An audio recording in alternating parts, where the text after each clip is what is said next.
आपली सकाळची सुरुवात मस्त गरम गरम वाफळलेल्या चहाने होते आणि चहा पिल्याशिवाय फ्रेश वाटत नाही।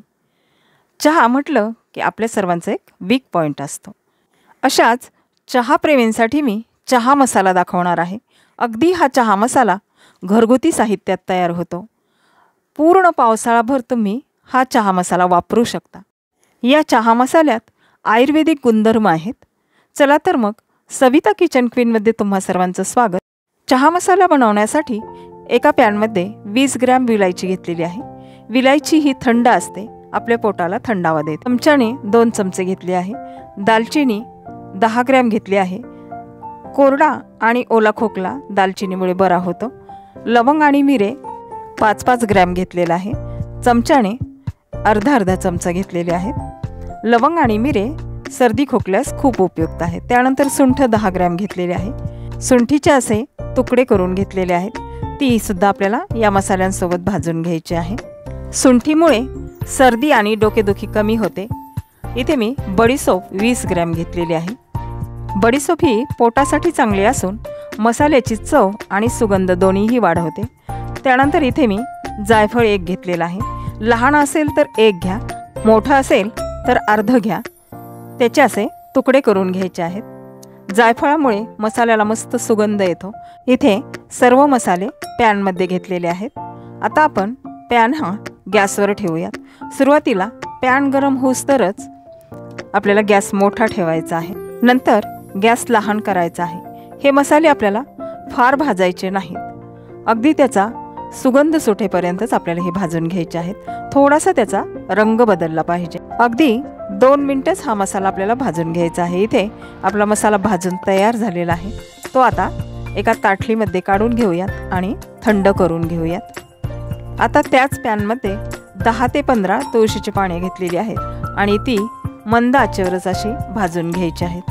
तुळशीची पाने स्वच्छ धुवून घ्यायची आहेत, कोरडी करून घ्यायची आहेत आणि नंतर ती भाजायची आहेत। भाजताना ते अगदी कुरकुरीत होईपर्यंत भाजून घ्यायचे आहेत। ओले राहिल्यास आपल्या मसाल्याला बुरशी येईल।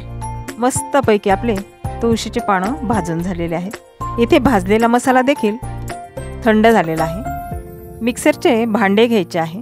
ते अगदी स्वच्छ आणि कोरडे असले पाहिजे। त्यामध्ये हा मसाला घालायचा आहे।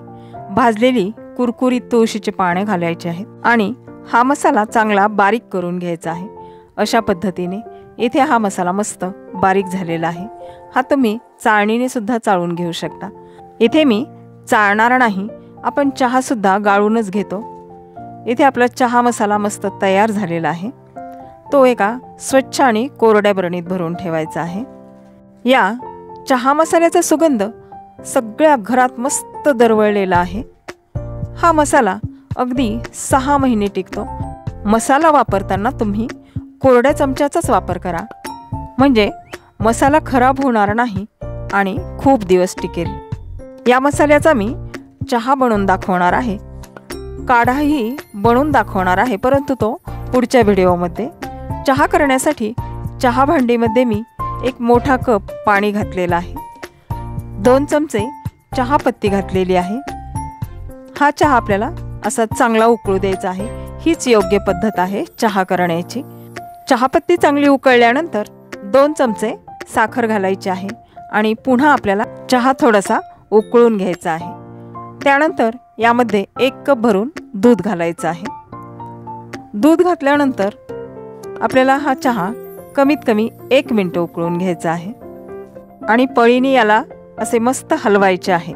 पळीने खालीवर करत छानपैकी याला उकळून घ्यायचे आहे। दिसतो की नाही गाड्यावरचा चहा? त्यानंतर या चहामध्ये मी चहा मसाला घालत आहे। तो सुद्धा आपल्याला अगदी प्रमाणशीरच घालायचा आहे।